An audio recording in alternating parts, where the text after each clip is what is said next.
Muy bien, hoy vamos a darle continuidad al análisis del capítulo 2 y capítulo 3 de nuestro curso. Y básicamente, como platicábamos en el video anterior, es necesario esta teoría básica, esta teoría fundamental, la cual nos va a servir para tener un panorama muy claro acerca de nuestro trabajo y nuestro artículo que vamos a redactar en el desarrollo de este curso. Hoy vamos a analizar un poco detenidamente el capítulo 2 y el capítulo 3 con el ánimo de avanzar y poder entrar en materia, específicamente a la redacción de nuestro artículo. Precisamente vamos a ver esos tipos de investigación que en el medio y donde el licenciado José Martínez en su libro Dinámica de la Investigación nos hace énfasis, nos da un panorama, nos hace un vistazo cuando usted dé lectura al libro acerca de los tipos de investigación que existen. Bueno, y haciendo un resumen, está lo que se conoce como la investigación exploratoria, que pues no es más que un primer acercamiento que hacemos al problema, lo cual nos va a servir para familiarizarnos con algo que hasta el momento pues desconocemos. De hecho, esta parte exploratoria todos la practicamos de una u otra manera. Como el ejemplo que yo le ponía de un teléfono. Cuando es un teléfono nuevo, pues precisamente investigamos acerca de las aplicaciones nuevas que pueda tener ese teléfono y hacemos una investigación exploratoria, exploramos de algo desconocido para poder obtener ese conocimiento. Entonces, esta etapa, la investigación exploratoria, de una u otra manera, todos la elaboramos, nos va a dar ese panorama o ese conocimiento superficial del tema. Pero esta investigación exploratoria hasta ahí queda, pues, es decir, no tiene un avance, no tiene un estudio más profundo. Pero es un tipo de investigación. Ahora veamos otro tipo de investigación que sí ya requiere un poco más de análisis, un poco más de estudio, y es lo que se conoce como la investigación descriptiva. Y la investigación descriptiva, pues, como bien lo dice aquí, su objetivo precisamente es describir las situaciones, los eventos, grupos o comunidades que estén abordando, que se pretende analizar. Y por lo regular en este tipo de investigación, pues, no existe la inquietud de explicar o de determinar causas, sino solamente registrar con detenimiento el desarrollo de los fenómenos o problemas de estudio. Ojo acá, quiero que tome mucha nota. Precisamente la facultad ha puesto como un requisito fundamental que la investigación que usted está trabajando en estos momentos precisamente tiene que ser con este enfoque, es decir, con un enfoque descriptivo. Usted tiene que venir, no solamente se va a quedar solo en el nivel 1 que es explorar, sino que usted va a ir a un nivel un poco más profundo, por decirlo de esta manera, y donde usted va a hacer un trabajo de descripción, donde usted va a plantear lo más relevante de un hecho o una situación concreta. Usted en esta etapa va a definir su análisis y los procesos que involucrará el mismo. A grandes rasgos, las principales etapas a seguir que usted va a tomar en cuenta en este enfoque es examinar las características del tema que usted va a investigar, va a definirlo, de una u otra manera usted va a formular alguna hipótesis y va a seleccionar pues la técnica para recolección de datos. Y precisamente una de las técnicas que vamos a utilizar en este curso pues va a ser el método estadístico, que más adelante lo vamos a ver detenidamente. Pero yo quería hacer mucho énfasis. El enfoque de su investigación tiene que estar precisamente en este nivel, en el enfoque descriptivo. Hay otros tipos de investigación que usted lo quiere ver, pero estos son explicaciones o enfoques un poco más exhaustivas. Estos tipos de investigación, como esta que usted está viendo en pantalla, la investigación explicativa, es una investigación que se ve más a un nivel de doctorado. Yo le ponía de ejemplo y le mencionaba que pues el nivel de doctorado es el grado académico más alto de cualquier universidad. Y no precisamente el doctor está relacionado con medicina, sino que hay doctorados precisamente en filosofía, hay doctorados en derecho tributario, doctorados en legislación laboral, doctorados en legislación mercantil, y si yo le menciono, pues existen varios tipos de doctorado. Precisamente en esos niveles de estudio, pues uno de los requisitos fundamentales, me atrevo a decir, en América Latina es elaborar una tesis precisamente doctoral, y el enfoque que lleva pues es un enfoque explicativo. Es decir, aquí no solamente nos quedamos en el nivel descriptivo como lo vimos en la pantalla anterior, sino que tenemos que ir un poco más allá. Ya tenemos que explicar, tenemos que buscar y explicar las causas que originaron precisamente la situación analizada. En otras palabras, pues es la interpretación de una realidad o la explicación del por qué y para qué del objeto del estudio, a fin de ampliar el qué de la investigación y el cómo de la investigación. Pero a este nivel, pues obviamente ustedes no lo van a realizar, ¿verdad? Pero es conveniente que usted sepa estos tipos de investigación que existen. Y hay otro tipo de investigación que aún es un poco más compleja, es un poco más profunda, que es lo que se conoce como la investigación correlacional, ¿verdad? La correlacional, pues correlación es un término, que lo cual significa es una relación recíproca. Aquello de que tú me das, yo doy, si tú no me das, yo no doy. Es decir, depende de ciertas variables o de ciertas premisas o de ciertas ideas. Y por lo regular ese tipo de investigación conlleva un poco más de análisis y utilizan la herramienta precisamente estadística. Por ejemplo, el Instituto de Investigación Estadística, el INE, aquí en Guatemala, es el que utiliza precisamente este tipo de investigación para llegar a resultados un poco más explicativos, en los cuales nos muestra con ciertos elementos que utilizaron para determinar cuántas personas hay en el país, y si usted se da cuenta, no solamente se quedó ahí, sino que segmentaron toda esa investigación, segmentaron cuántas mujeres, cuántos hombres, de etnias, también lo clasificaron, y usted se da cuenta, utilizaron varios elementos. Si usted lee el último informe del INE, pues yo le invito que lo vaya a la página, utilizaron varias variables. Es decir, no solo se quedaron en el conteo de personas, sino que también hicieron un enfoque económico, un enfoque educativo. Es más, determinaron también cuántas personas están estudiando, cuántas personas son profesionales, cuántas personas han llegado a ese grado superior de estudio del doctorado. Y si usted lee algo muy interesante que me llamó la atención, el INE pues estableció de que en Guatemala solamente hay 8,000 doctores.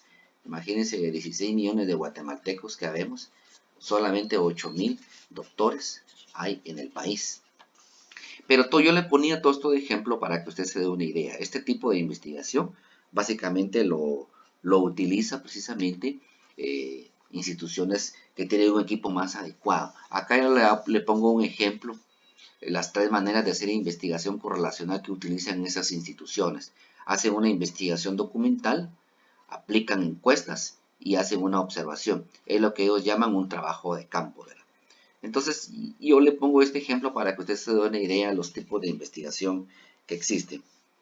Veamos ahora las fuentes del conocimiento que tenemos que aplicar precisamente al momento que realicemos una investigación. Bueno, y las fuentes del conocimiento podemos resumirlas precisamente en dos grandes elementos. Lo que se conoce como el razonamiento deductivo. Ojo acá, nosotros que somos contadores públicos y auditores utilizamos una palabra muy común que precisamente es la razonabilidad de los estados financieros, la razonabilidad de determinadas cuentas. Es decir, nosotros hacemos un razonamiento. En nuestra profesión, la palabra razonabilidad implica dos elementos, es lo cualitativo y lo cuantitativo, es decir, la calidad de información que presentan esos estados financieros y lo cuantitativo, los números que presentan esos estados financieros. Yo le hago esta relación para que usted pues lo asocie precisamente con la profesión. Y precisamente en la investigación existe este término, el razonamiento deductivo. Usted va a hacer una razón deductiva, es decir, usted a grandes rasgos, usted va a ir de lo particular a lo general. Aquí en este tipo de razonamientos que usted va a o de análisis, dicho en otras palabras, que usted va a realizar en su investigación, por lo regular existen dos premisas: la premisa mayor y la premisa menor, y obviamente va a haber una conclusión. Dicho en otras palabras, hay dos ideas, y de esas dos ideas usted va a llegar a una conclusión. Y a manera de ejemplo, pues yo aquí le coloco este pequeño ejemplo donde se indica que todos los hombres son mortales, que en este caso sería nuestra premisa mayor. Sócrates es hombre, premisa menor, por lo tanto Sócrates es mortal. Van a haber siempre dos premisas para llegar a una conclusión. Veamos el otro razonamiento que nos habla. Bueno, aquí hacemos un análisis precisamente de razonamiento deductivo, y donde establecemos que la conclusión estaba en las premisas, por lo tanto no se incrementa la información. Es decir, que para llegar a una conclusión tengo que tener dos premisas. El razonamiento inductivo, pues, este sí es un poco más exhaustivo.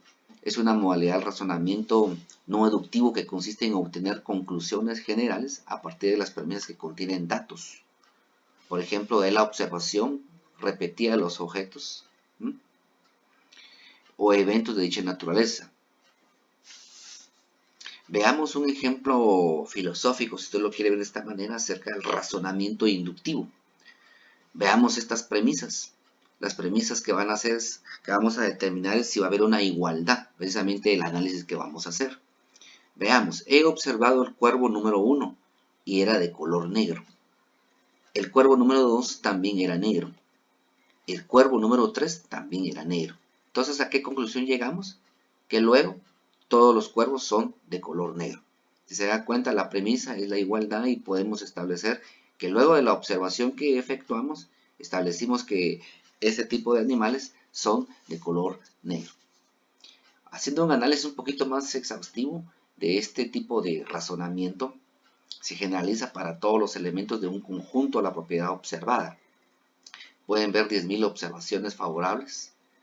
No convierte en verdadera la conclusión, es decir, que usted puede tener usted puede hacer un muestreo grande para este razonamiento inductivo, ¿verdad? Y aún así puede ser que nuestra conclusión pues no sea tan certera. Acá le hago yo una comparación de estos dos métodos, del método deductivo y del método inductivo. Siempre con un ejemplo sencillo, y pues donde hacemos ver que el método deductivo, veamos este ejemplo: todos los mamíferos tienen pulmones, todos los conejos son mamíferos, por lo tanto todos los conejos tienen pulmones. Ahora veamos ese mismo análisis con un enfoque inductivo, donde todos los conejos que fueron observados tienen pulmones, por lo tanto todos los conejos tienen pulmones. Acá yo le pongo me llevé la tarea de hacerle un resumen por medio de un cuadro sinóptico acerca precisamente de las fuentes del conocimiento, y donde precisamente pues nos da un detalle, pero donde estamos en este momento es en el razonamiento deductivo. Era lo que les platicaba, de lo general a lo particular, y aquí es donde se deben conocer las premisas para llegar a las conclusiones. Es decir, dependemos de dos premisas, dependemos de dos ideas para precisamente llegar a esa conclusión. Mientras que el razonamiento inductivo, pues partimos de lo particular a lo general, es decir, se observa ejemplos de la realidad para después generalizarlos a una clase completa.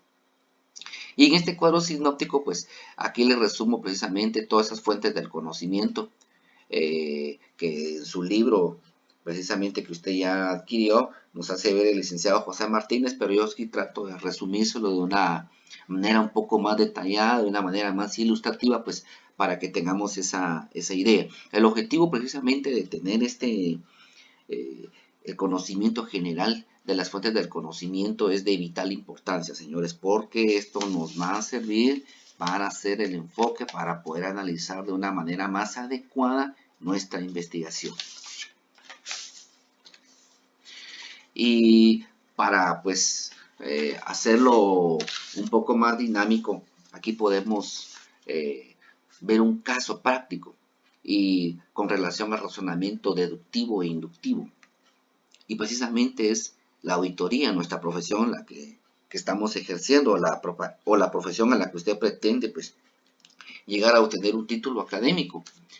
Y veamos, ¿será que la auditoría cuál es, qué método utiliza la auditoría? ¿El método deductivo o el método inductivo?